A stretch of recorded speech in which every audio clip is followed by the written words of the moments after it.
All right. Let's you and I do a one-on-one recap real quick. Yeah. Where's my notepad? Cody. Right behind your fucking tablet? That's not mine. Who put that there?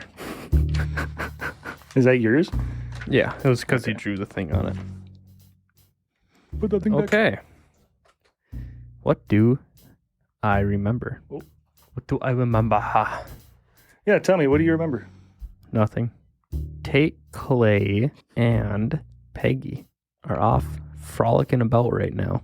I think our home scene, or our scene without Dubois, started when we ran off to check the mailbox on the edge of the woods for the note from Cameron to see if he replied. He did, and we were on our way to go meet him. What did the note say? Meet at our usual spot or some shit like that. Yeah, our spot by the church or something like that. So it is nighttime now. It's dark. The moon is out. The stars are shining through the void of space, down through the atmosphere into your retinas as you stomp through the grass onto the dirt road headed toward the church. It's on the opposite side of town. How dark is it? Is it like a moonlit night? Is it a pretty moonless night? The moon is just about a sliver in the sky. So it's pretty dark. It is pretty dark and is still... On our way there. Peggy? Yeah. Now, when we get close, I'm going to drop back a little bit. Okay. I'm going to stay in earshot, but I don't know if we want him seeing me right away, you know? I mean, I did tell him that I was going to talk to you guys. Which is fine, but I want to hear what he has to say before I'm around. Okay. But I need you to ask him if he knows where Andrew's at. Okay. Right. I mean, well, yeah. Okay. Anything else? I mean... I think I can ask him most of the rest of the stuff after that. I just don't want him trying to hide where he's at. Okay. If you understand where I'm coming from. Yeah, that's fine. Okay, it's just up here. So you get across town, you walk past what Sheriff Garvey had called the Round, which is the like little community center type of thing. There's a little like U-shaped road that comes back around through the town, and then not a road, but more like a footpath to the church. Behind the church is a bit of grass and then some woods, but you can't really see very much. It's kind of dark. She guides you to where you're going. You get into the woods just a little ways, and she's like, "Okay, it's just up here a little bit." And you can... I'll keep an eye out. And Tate will fall back and kind of try to conceal himself while still moving forward, be stealthy in the darkness and through the trees and all that. Roll a stealth check with advantage because it's so dark. Bonus die is the 10s, right? Yes. Mm-hmm.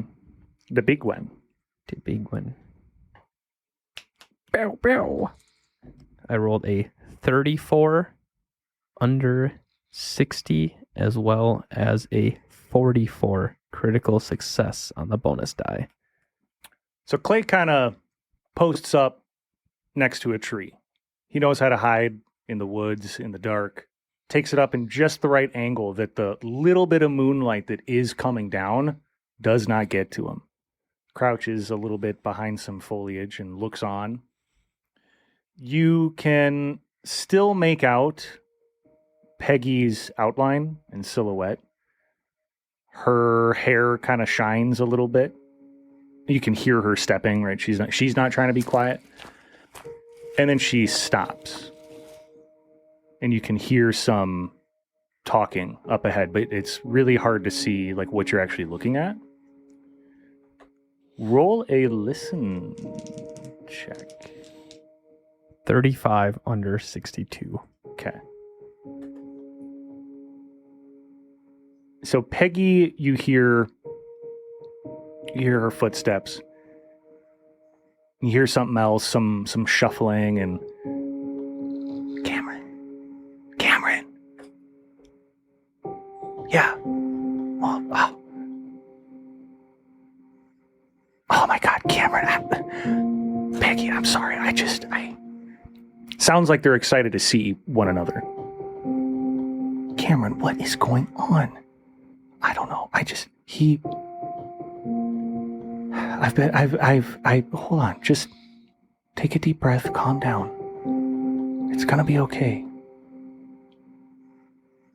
I don't know if it's gonna be. Listen, where is Andrew right now? I don't know. I've been hiding from him. He thinks. He thinks. I don't know. I think I'm next. Okay. You'll be fine. Where do you think he might be? I don't know. I think. That's the thing. I don't know. He has that spot by the bridge, but it's. No, I don't think he went there. I don't know. I'm scared right now, okay? I know, but listen, I brought some help. Tate's gonna come forward through the woods. Don't worry, Cameron. Since we're here, I don't think you'll be next. Who is that? Cameron, it's fine. He's one of the. The name's Tate Clay. I'm a federal investigator. Oh, right. You were following us earlier. Something like that. Okay. Speaking of that, what was he talking about was working? So you approach where you hear the whispering from, and there's this small, kind of clear area in the woods. Clear as in like in the immediate little circle there, it's less foliage than around it, right? It looks like this maybe is like a hangout spot. There's a carriage where two of the axles are down, like broken, snapped off, and you don't see the wheels. There's some stuff growing through it. You can kind of just see through the silhouette of it. And they're talking underneath. They're underneath that carriage. And Cameron kind of comes up and gets out from under there, kind of reaches up a hand and helps Peggy up and out. What do you mean? What You guys were talking outside of Wilscott's earlier today. Talking about something's working? Well, okay. And he looks over to Peggy. It's okay. Cameron, we're not here to get you in trouble. We're just here to make sure this doesn't happen again. I didn't want any of this. I understand. He made me do all. What did he make you do? He has this book. There's like I don't know. I don't know what it is.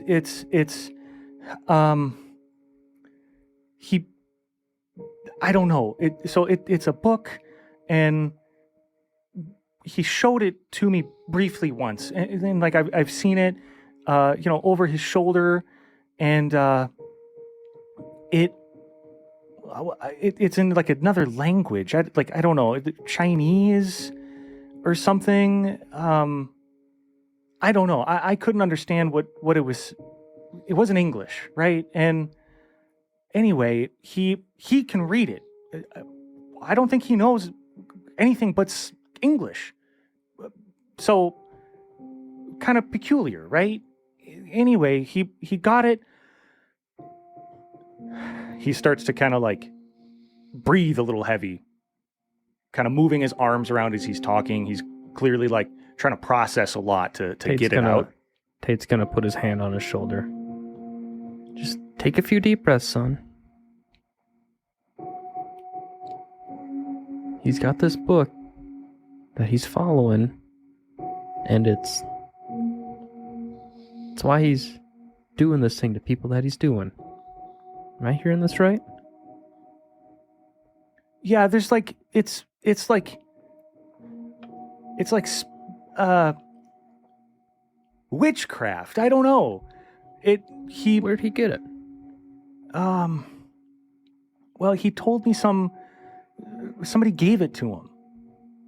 Somebody? Yeah, it was. He wasn't very descriptive. It was a guy. He said he was wearing white. That's as much as I know. Like a businessman guy? Maybe. He said that he found him, gave it to him. And ever since then, I mean, Andrew always had this idea that he was, you know,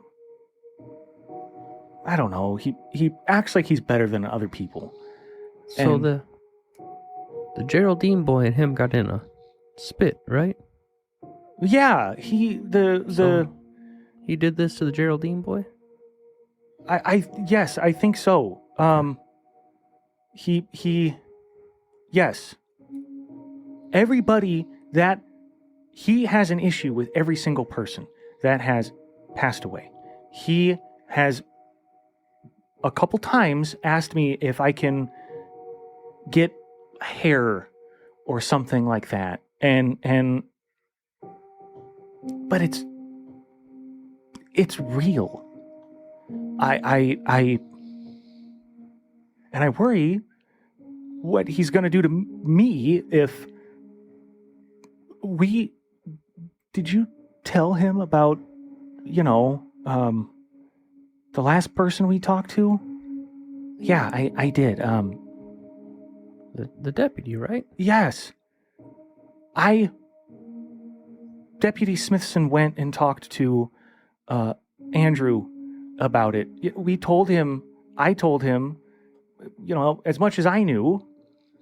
I don't know. I feel like this sounds crazy. It sounds crazy. My friend gets a book from some guy and then starts doing magic stuff. I like he all of a sudden he wants chicken bones and he wants like my spare change, and then all of a sudden people are doing stuff to themselves, and he's showing up places that he has no right to show up. Showing up where? Well, it's like I don't know how to explain it. Like he's in more than one place at a time?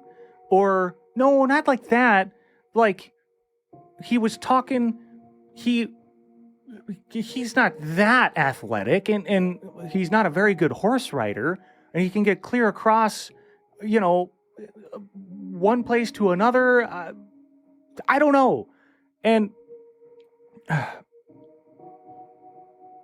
he's very secretive. He's very to himself. Like I said, he always has had this. He tries to hide it, I think, but he's not very good at hiding it. He thinks he's a little bit better than other people.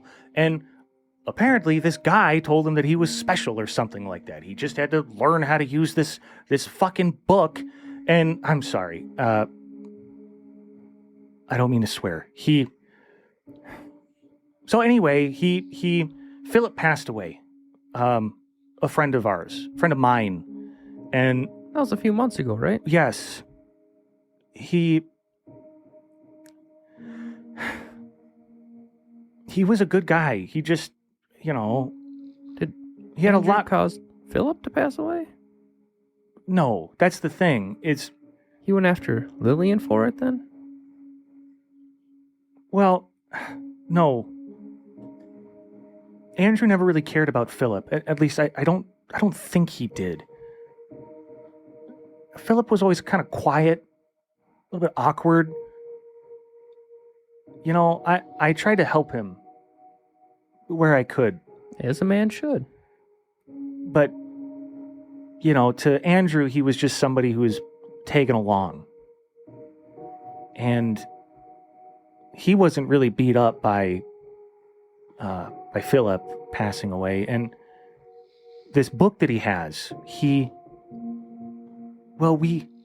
went back to the bridge that, Philip passed away, and he drew some, like this circle underneath it with like these squiggles, and then he started like a little fire, and that's where the chicken bones he asked me for, and he said some stuff and he did some stuff, and I think it was Philip. I don't know.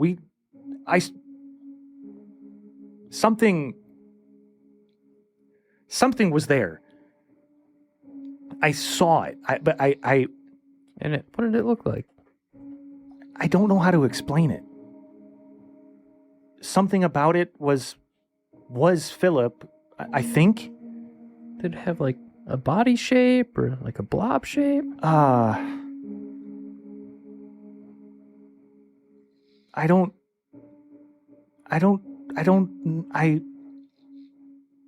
know how to describe it. It was like a dream or something, In the moment, I knew what it was, but then the details just left, like up here, And he points to his head. So, like, I remember how I felt. Does that make sense? From what he's describing, does it give off a similar feeling to what Tate felt when he lit the fire? I think Tate probably would feel like it's similar, but not the same necessarily. Son, I think I understand where you're coming from, but I hate to move you like this. You're now into helping us find Andrew. And we gotta make way to the Wilscott house, see if he's there. Well, my partner and the sheriff are gonna meet us there already. I would much rather, if we're able, Son, I fear letting you out of my sight. No. For your own safety, not mine. Can we just stay at the church for the night? I don't think I can do that. It's the only place I feel safe. You're gonna come with us, and if we gotta end up staying somewhere or we're stopping for the night, we'll stay at the church. But for now, I need you to come with us. I just need you to do me a favor. My dad doesn't know about any of this. There's no way he would disown me. He's a man of God. You know what I mean? I don't know what to tell Cameron. him. Yeah. And Tate looks him in the eye. Your cooperation will get you a lot of different things. Like maybe we forget that I saw you in this, but I need you with me for now. Do we really need to go to the Wilscotts? I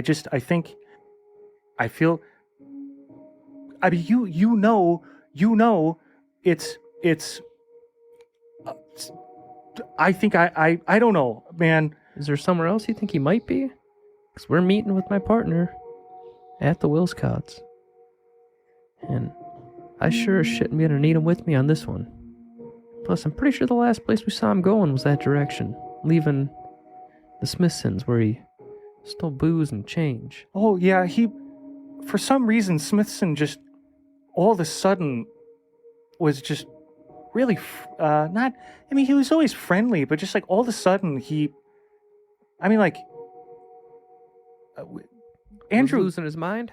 Well, yeah, he got really forgetful. Like his memory just was shot. But no, Andrew hit it really well. But for some, Smithson never charged him, and like Andrew could just walk in there and take kind of whatever he wanted. It's like he had something on Smithson. I don't know. It was just weird. And it happened right after his son died. So he did something to his son. I don't know if that... I don't know. I don't know how this stuff works. Well, hopefully we can find some answers to that. Now, keep talking as we make our way, all right? Peggy, you're coming along too, right? This whole time, she's kind of just been like looking at Andrew, kind of... You get the impression she knew some of this stuff, but not necessarily all of it. And she has that look of like a scornful girlfriend. And then the three of you start walking. You left from behind the Will Scotts and Smithsons. It's about a 15-minute walk, 30 back. By the time you get to the Will Scotts, it will have been about an hour since you saw Birdie last. And with that, we will switcheroo.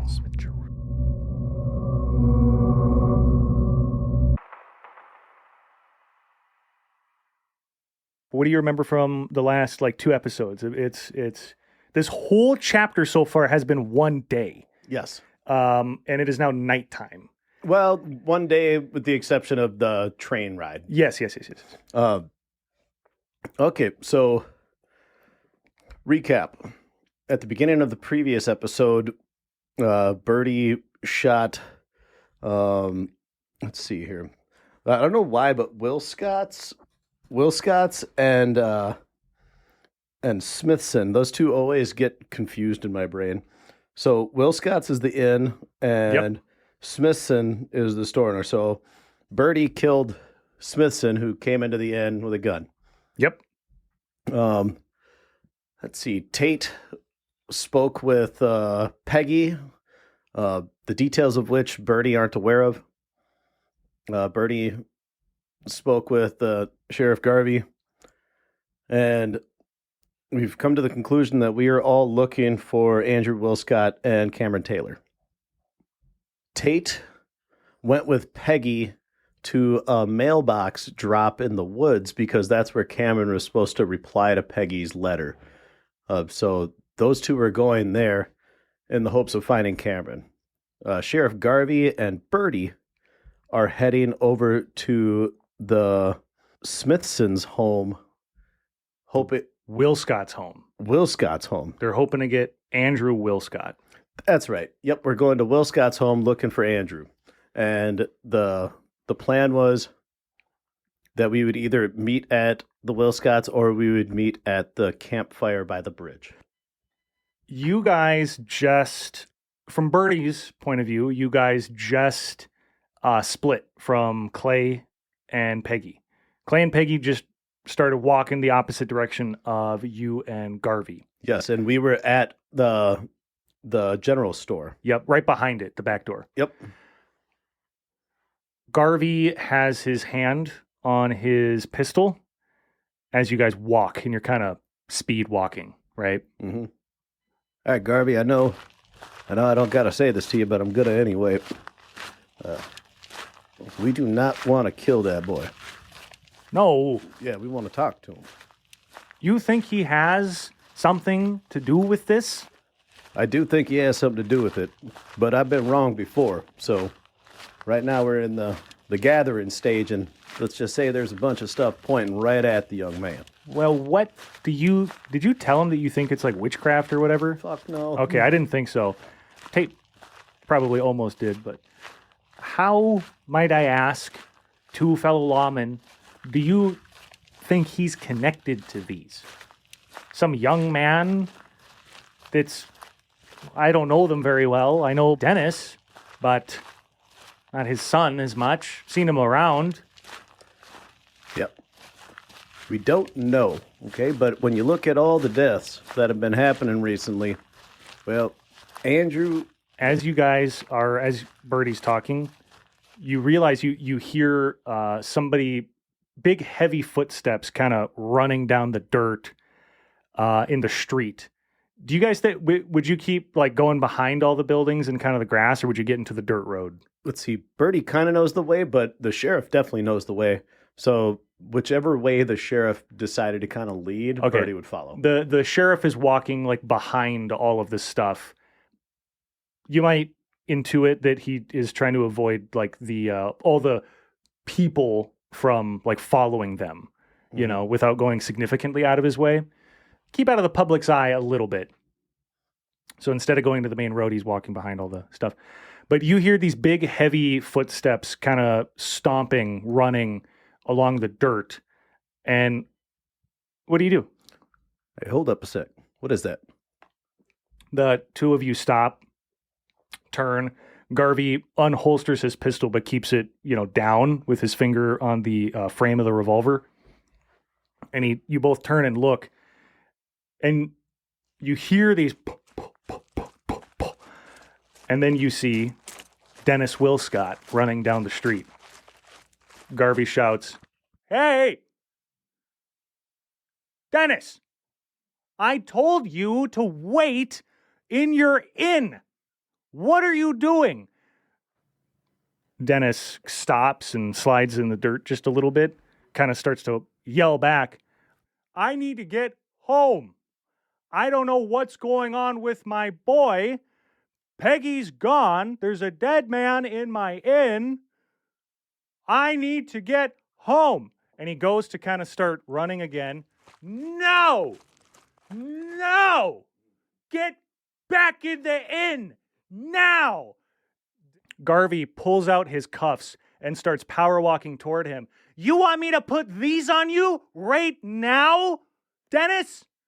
You see that right there where the horses hang out? I'll chain you to that, or I'll put you in the fucking cell. Get back in the inn and stay there." Dennis throws up his hands and is like, "Garvey, I don't know you that well. What's going on? I don't care if you don't know me. Get back in your inn." Dennis kind of swallows it, you know, turns around and looks back like, you know, he's mad. He's pissed. Garvey puts his cuffs back in his belt. I halfway thought we were going to have to subdue that man. He's a big guy, but he's not trouble. Yeah, he seems nice enough, you know. But he's got the kid. I get where he's coming from. Yeah, well, let's just hope he gets the lesson and heads back and doesn't get in our way. And Garvey started walking again, if I see him out of that inn before we return, I'm putting him in one of those fucking cells that your partner said you'd be sleeping in. Yep. Yeah, well, hopefully he'll stay away. We can get going with this. Definitely don't want him there if we find his son. You guys keep moving. It takes about 15, 18 minutes to get to the right house. Birdie would definitely keep up a good pace, and if the sheriff lagged a little bit, he'd be like, "Come on now, man, time's of the essence. Got to keep moving on." Oh, the sheriff is moving.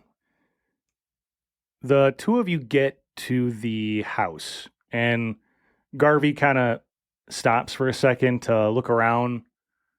You see him kind of pull up. He's still got his hand. The revolver is back in its holster, but he's still keeping his hand like really low and close to it. He looks around at the row of houses, lifts up his hand with one finger kind of up just a little bit more than the others, points it in the air and gestures it toward one of the houses. And he's like, "I'm pretty sure it's that one." And then he starts moving. Hey, real quick. Yeah. You take the front, I'll go around back. Okay. All right? Now, you're pretty sure this is it. It's dark, but he's pretty sure. All right. Let's try to keep it quiet if we can. Yeah. Okay. Are we announcing ourselves? I think we should maybe try the door first. He turns and you look. Looks like the door is already open a little bit. It's ajar, very slightly. All right, I'm going to go around back. You announce yourself. Once you get up there, give me 20 seconds. Okay. All right? I'm going to get up to that door. I'm going to count to 20, and then I'm going in. Perfect. As soon as you go in, well, be loud. Let them know who you are. So, Birdie, you go around back. Yep. You got your revolver out, I think. I do have my revolver out, yes. The house is very well kept, very nicely taken care of. And you go around the back. The door is closed. Birdie's just going to do that. Oh, Sorry. you're good. You do notice one of the windows is open. Roll a spot hidden. 44 under 73, critical success. You immediately notice tracks from, you would assume, you would guess, somebody climbing out of that window and then dropping down onto one of the little like ledges that sticks out and then into the dirt. There's 2 small boot prints. They seem to go into the grass. Birdie's going to stay by the house, but he's just going to like make a mental note like, okay, there's the tracks, and he's going to let his eyes follow the tracks into the grass where he thinks they're leading, just seeing what he can see. Okay. From where you're, like, you would have to go after them to see more. And you're still at that back door. Yes, I'm not leaving the house yet. Okay. You want to try the handle? Yep. So you reach for the handle. It's unlocked.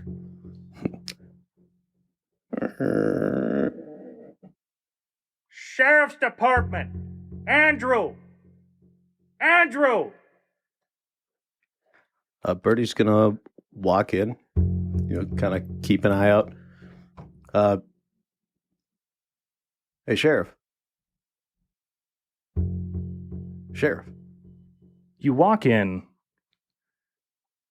and this house, a lot of these houses are still very much, they're candlelit. They're all candlelit.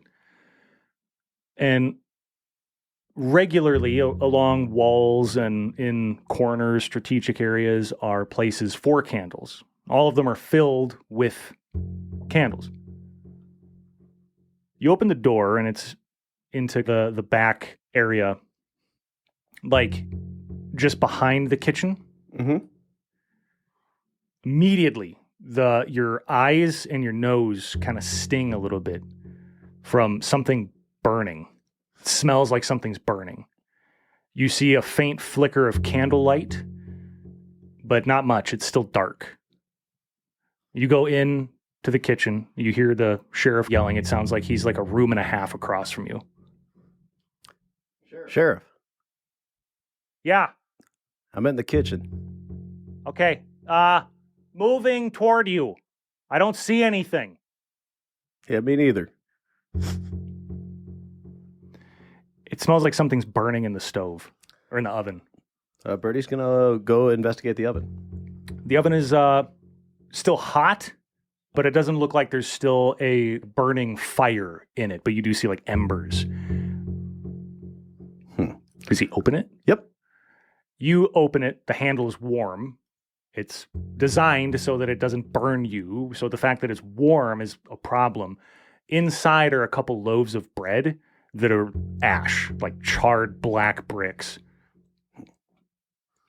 Hey, I'm pretty certain he's not here. Yeah. I saw some tracks out the back. Okay. All right. Yeah, we got some burnt loaves in the oven. I don't know. Something tells me he took off already. Who put the loaves in the oven then? They've been there for a long time. All right. Well, here, look over here. You turn around from the oven. The loaves are, at this point, probably not going to catch on fire. They're just like charred, right? I mean, are they still like you know how there's stages of burnt bread? Yeah. Are these like basically a fossil fuel now? Yeah, they're like just pure carbon at this point.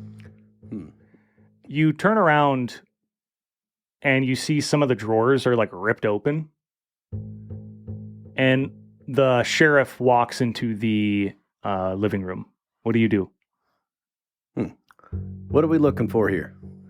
Well, looks like there's boot marks all over the floor. They go into the kitchen, come back out into here.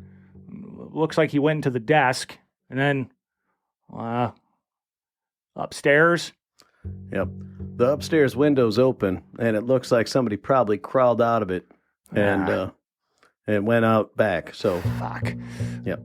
You, in the living room kind of study area, there's a little, very short hallway that goes into a room that doesn't have a door, and it looks like a glorified storage area, right? Like they have some like boxes of this and cans of that and whatnot, kind of like a pantry, but there's, also like cleaning agents and whatnot. Mm-hmm. All throughout it's like 25% of the candles are lit, so it's dark.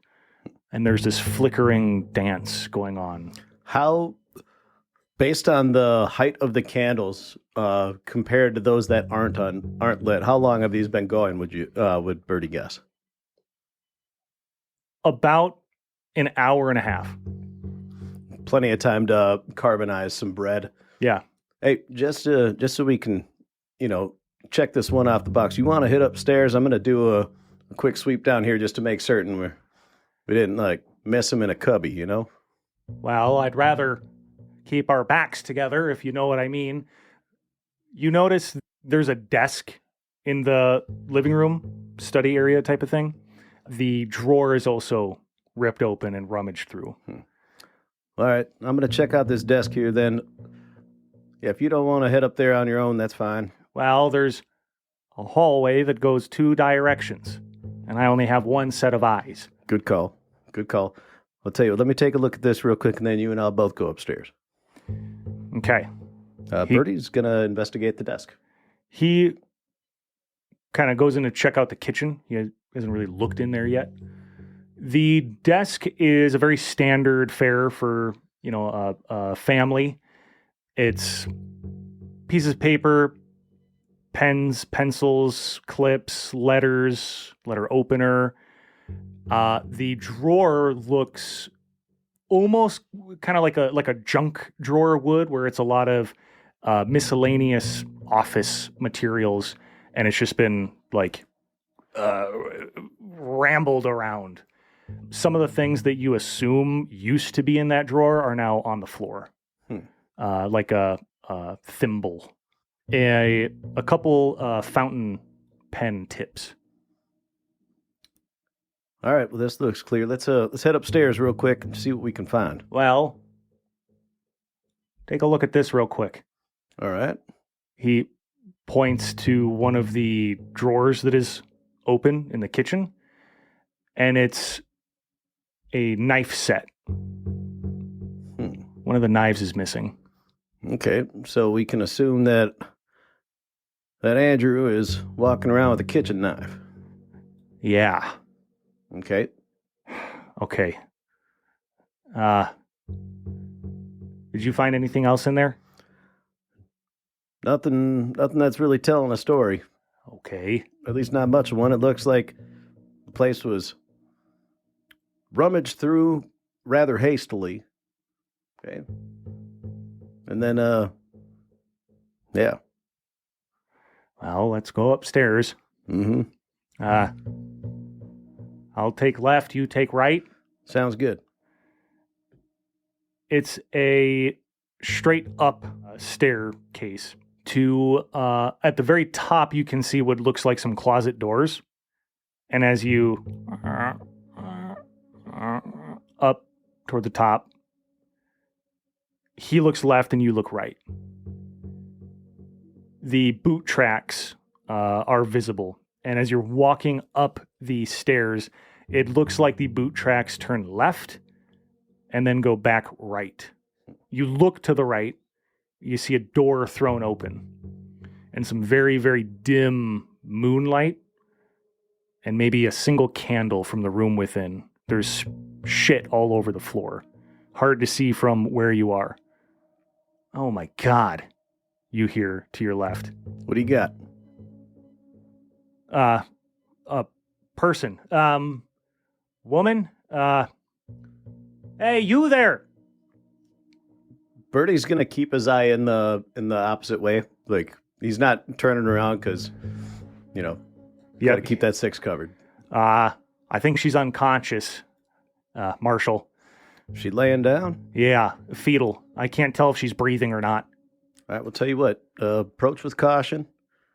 See what you can do. I'm just gonna keep an eye over here, okay? All right. He kind of steps up. He's got his revolver out. And it's the 10s. They didn't have this down quite yet.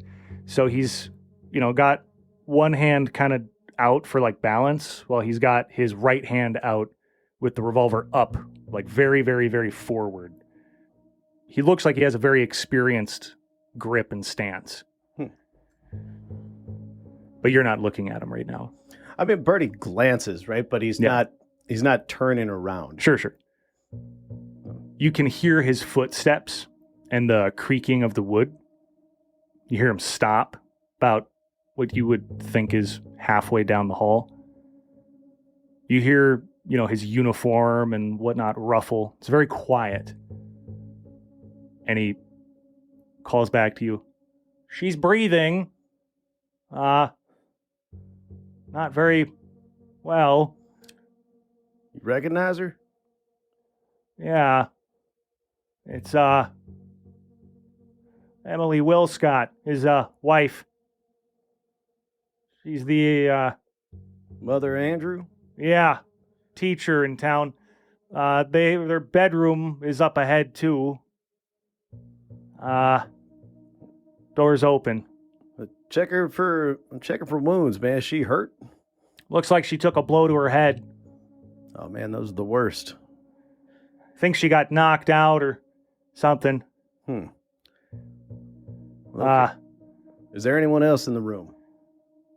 I haven't looked in the room yet. I'm going to clear it.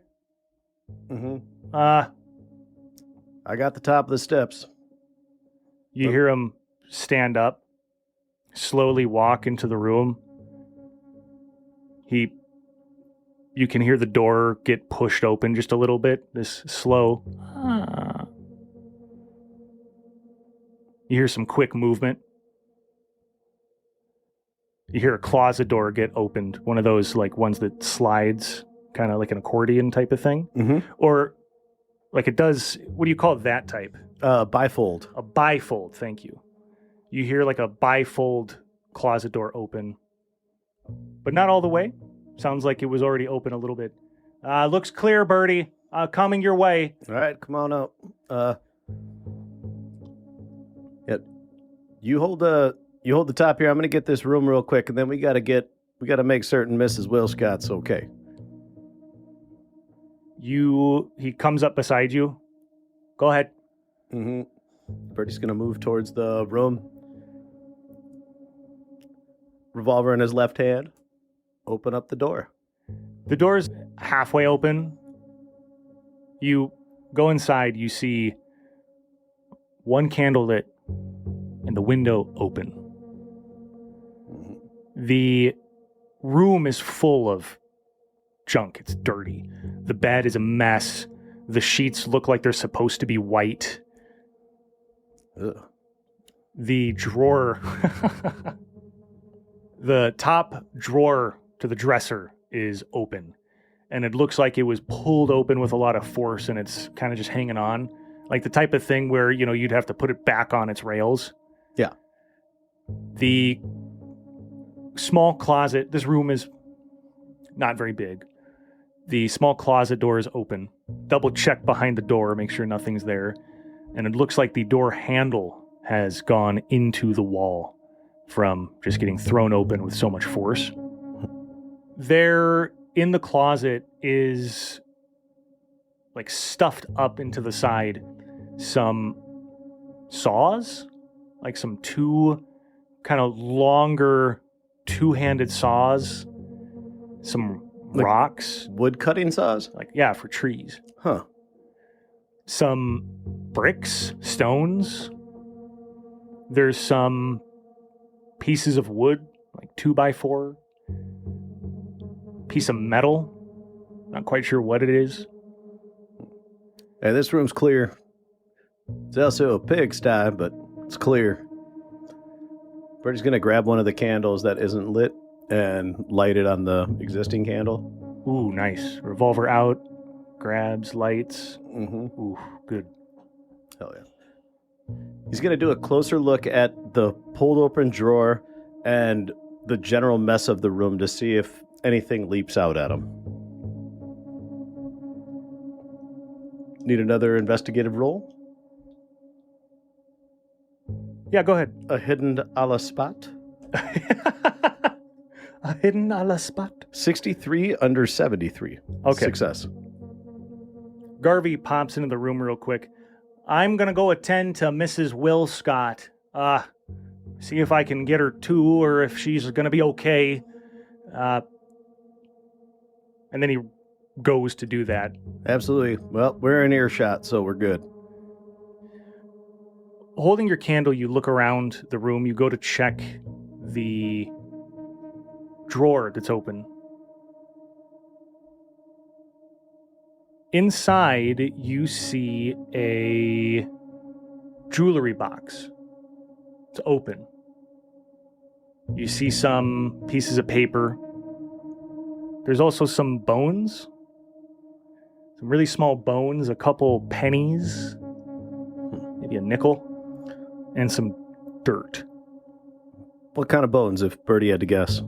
I would make him roll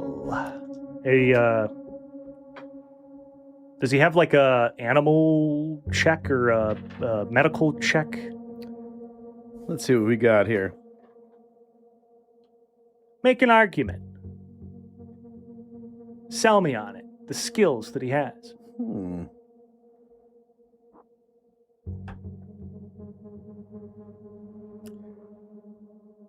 going to say that's a natural world. All right, what's his natural world? His natural world is 13, and I rolled a 43 over 13. He's not sure what kind of bones they are, but they're small. Small animal. Baby. He's not sure. Either way, creepy to have bones in your shit. Oh. Looking inside the jewelry box, you see it's a the top drawer of it, or the top section of it. It opens up, right? It folds up, and then there's about a dozen of these small cubes, right? That normally would hold a necklace or earrings or that type of stuff, jewelry. Yeah. But you don't see jewelry. You see hair, fingernails. One of them looks like something wet, dried up inside of it. And it seems like, one of them is blonde. One of them's brown. One of them's a little darker, maybe black. Fingernails are fingernails. One of them looks a little cleaner than the other.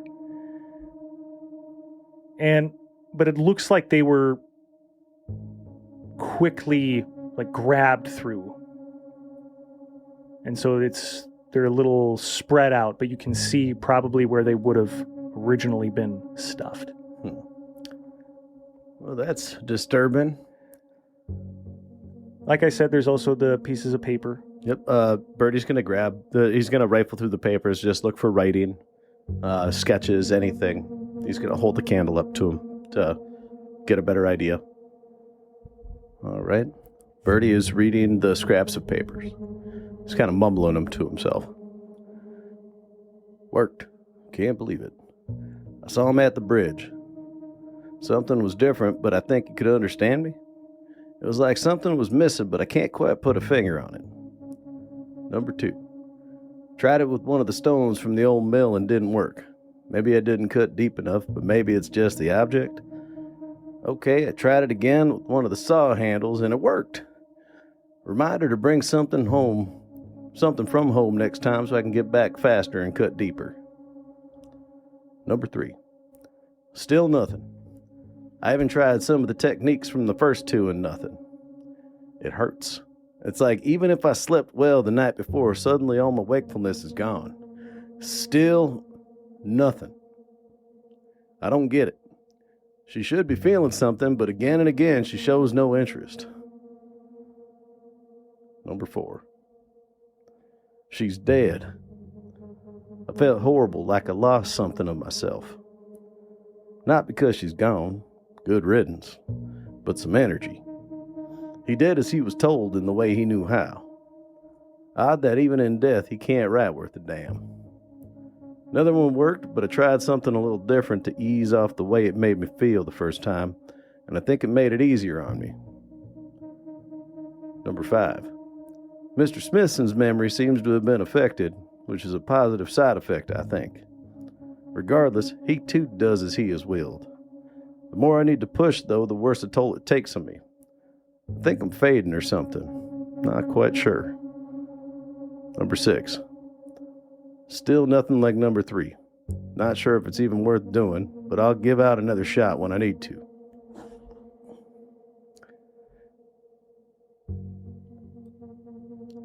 Hey, Sheriff, I found some pieces of paper. They got some stuff written on them that I think are pertinent to what we're doing here. While he was reading, you hear him, Mrs. Will Scott. Mrs. Will Scott. Kind of, and then you hear some like, come on. Birdie's going to put the papers in his pocket. And you notice that, so there's a couple of those saws in the closet. Mm-hmm. One of them is missing both its handles. One of them is missing one of its handles. You also notice a faint discoloration on the floor. And there's a blanket kind of draped on the floor. Birdie's definitely going to lift the blanket up. It looks like he would recognize this as a lawman. Dried blood? Somebody tried to clean, didn't do a very good job. Looking out the window down at that grass that you had seen earlier, you do see some trails. The moon is but a sliver in the sky, but you can just barely make out some indents in the grass down there. You go back into the hallway, and just then,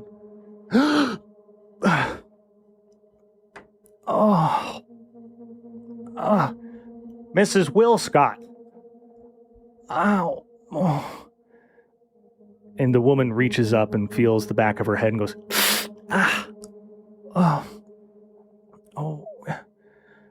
Are you okay? Are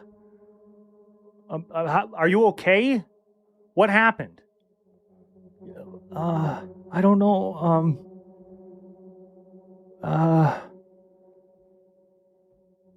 It's okay. Just take a deep breath. It's okay. Hold up some fingers and have her count them. Okay. Birdie, you want to take a look in that other room if you've got a minute? I do got a minute, and I will. Okay, I'm gonna try to get her okay. She might need a minute. Birdie's gonna go look in the other room. Birdie goes into the other room. Mrs. Will Scott is sitting up with her back against the door frame to the stairs that go down. She's got her head on like the side of her temple, her face. She's kind of moving it around a little bit. And she's keeping her eyes like scrunched closed. And she doesn't seem super present quite yet. Garvey's trying to kind of, hey, count my fingers. Hey, Garvey? Yeah. I hate to say it, but time is kind of the essence. Do you want to stay here? Make sure she's okay? And what? What? Oh. Yes. Okay. All right. You stay put. I'll go meet up with my partner. Oh, I thought you were going to check the other room. Is there another room that I haven't checked? Yeah. Oh, I'm sorry. But I thought I was imagining a T with just a room on each end of the T. There is, and you haven't looked in the other one.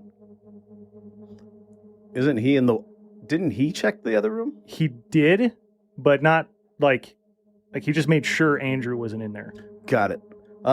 Birdie will actually go in there real quick and just do a brief inspection. I mean, the room that he just left felt like it had more than enough incriminating stuff in it. But yeah, he'd be remiss if he didn't take a peek in here real quick.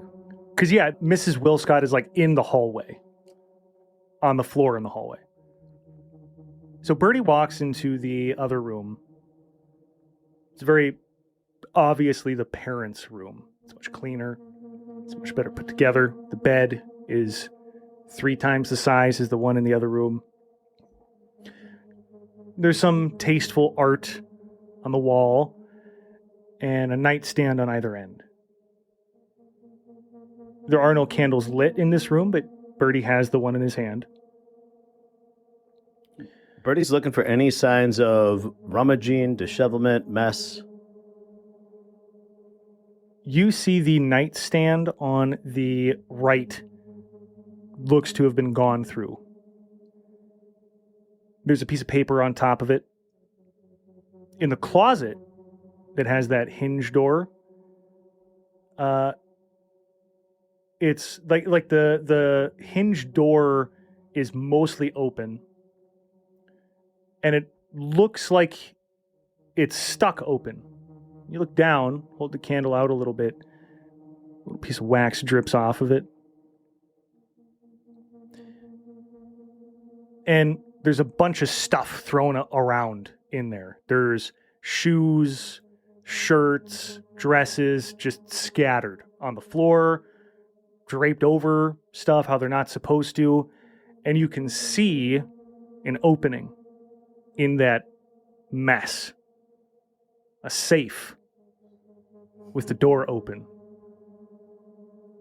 Birdie's definitely going to clear the area in front of it so he can get a good look at what's inside the safe. Inside the safe is a half-empty box of bullets, a handful of other bullets that are sprinkled about. Some of them are sitting just outside the safe. There's a folder with papers that is kind of slightly, it looks like there's something else in there. And if he goes to open it real quick, one of the bullets, found its way inside the folder. Are these 38s? 38 long Colt. All right. That is definitely a pistol, like a revolver round. Yep. But there is no pistol. All right. Birdie is going to check out the piece of paper, like the nightstand that was rummaged around. Mm-hmm. He's going to take a peek at that real quick. It is a notice of missed payments to a bank.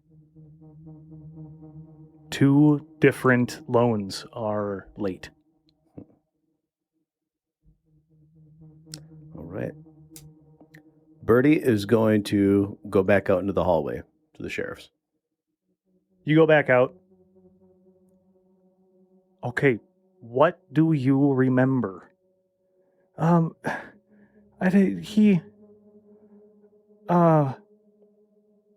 don't know.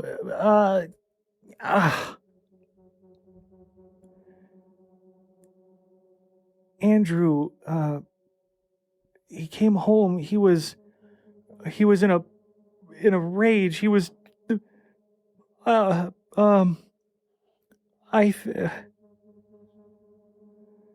and then it just went dark.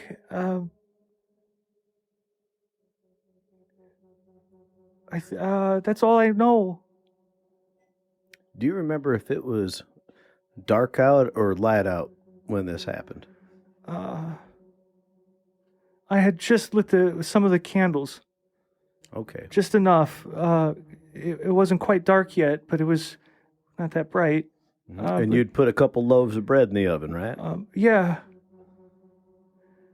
And he came home. He was... He looked sick. And then he came upstairs. I don't know. Then it went dark. I'll tell you what. Hey, Sheriff, why don't we see if we can't get Mrs. Wilscott a glass of water from the kitchen quick? Okay, did you find anything? And he gets up to kind of and starts like, going down the stairs and gestures in a way to like, let's walk and talk. Yep. We'll be right back. Please try not to make any sudden movements. Yeah. Okay. Thank you. As soon as they're downstairs, Birdie's gonna talk to the sheriff.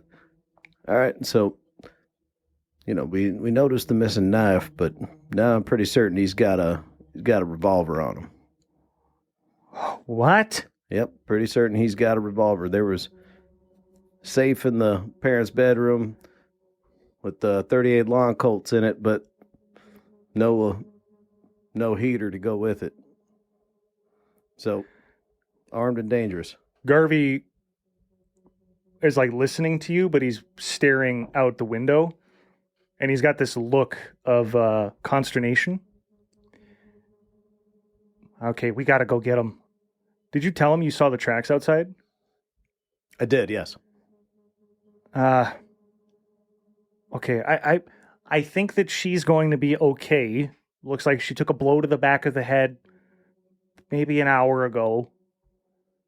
But you said you saw tracks outside? Yeah, we got to check them out. Let's just get her something to drink super quick if possible, and then we got to get on that trail. He goes, grabs a glass, fills it up, runs it up to her. You hear like, "We'll be right back. Stay here. Take care of yourself. We've got to go help your son." And then he comes back downstairs. All right. Yeah, we got to go. And head on a swivel, okay?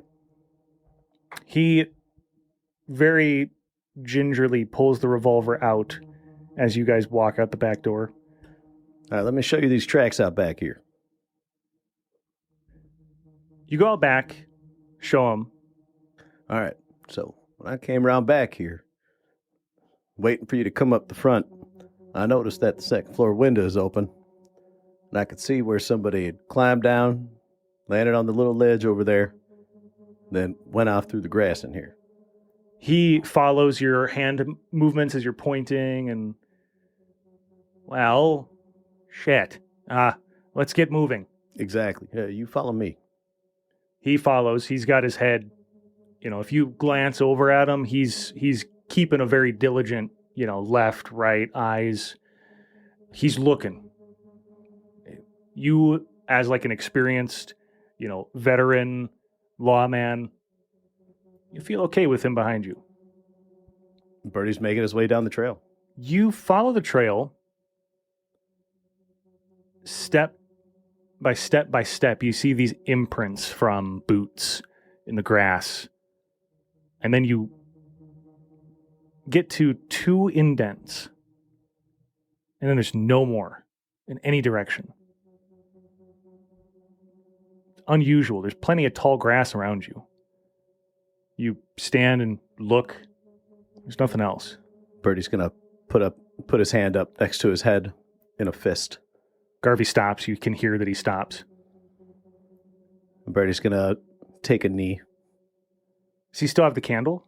No. Okay. No. Nope. The candle was left in the house. He kneels down. And as he gets lower to the ground, he can smell something. Up until now, it smelled like grass, the night, burned bread earlier. But he smells like gas, natural gas, but just very faintly. And you're about 30, 40 yards away from the house, and the house doesn't even have gas. And you look down, and you see some discoloration in the grass. You see the outline of the boot, but then you see a footprint. And in the shape of these 2 footprints, the grass is dead. And with that, we will end our episode.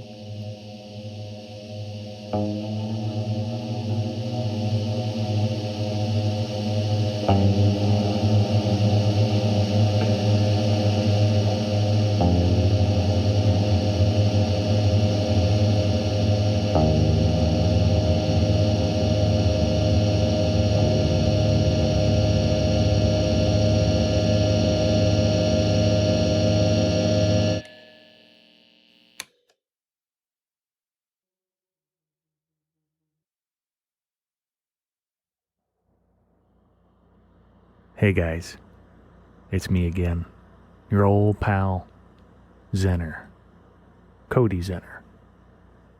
And I'm here again to talk about some things. And the types of things I'm going to talk about, well, I don't think they'll be a surprise to you guys because you're so smart. You know, all of you listen to a show about two investigators investigating weird things that just maybe shouldn't be investigated. You got to be a smart crowd, right? Intellectuals, powerhouses of the cranium. So you already know that I'm going to say, hey, look at the links down below. Check out the website. We have some merch. We got shirts. We got hats. We got mugs. All that jazz. We got a Discord where people go and hang out and post goofy, wacky things. We have a Patreon that, as said before, is coming soon, WIP. But if you guys do want to just support the show a little bit, we'd really appreciate it. A couple bucks here and there go a long way. Every little thing we do costs money, and I'm sure I don't have to tell you guys that. We also work regular old day jobs, and then, once a week we sit down and record, and throughout the week, I write the show, and Sadesky does a lot of editing, and then I come in and do kind of the fine-tuning, sound effects, music, etc., and blah, blah, blah, but yeah, it's a lot of work, so, if you're able to, it's greatly appreciated, and it goes toward us having the ability to make more art down the line, right? Like as we go, we want to make more. I have lots of ideas. Dubois has ideas. Sadesky has ideas. We're all really excited to share them with you, and hopefully things grow and evolve, and we're able to. Let me take a sip here. I have a friend of mine locked himself out of his apartment today, and I had to punch out of work to go let him in. And then as I was editing this episode, I got a knock on my door, and he said, Cody, thank you. I appreciate it. He gave me some pasta. He gave me some shrimp pasta and a bottle of absinthe. I mean, what a guy. What a guy. Yeah, one of my bestest friends in the whole wide world, the whole planet. So I am sipping on the absinthe that he brought me. So anyway, yeah, and if you guys have, I'm always curious. What does everybody think is going on? What does everybody think is happening? There's a spot in the Discord to discuss theories, ideas, what the fuck is going on, spoilers, etc. And yeah, I think I'll leave it there, and we will talk next week. Bye.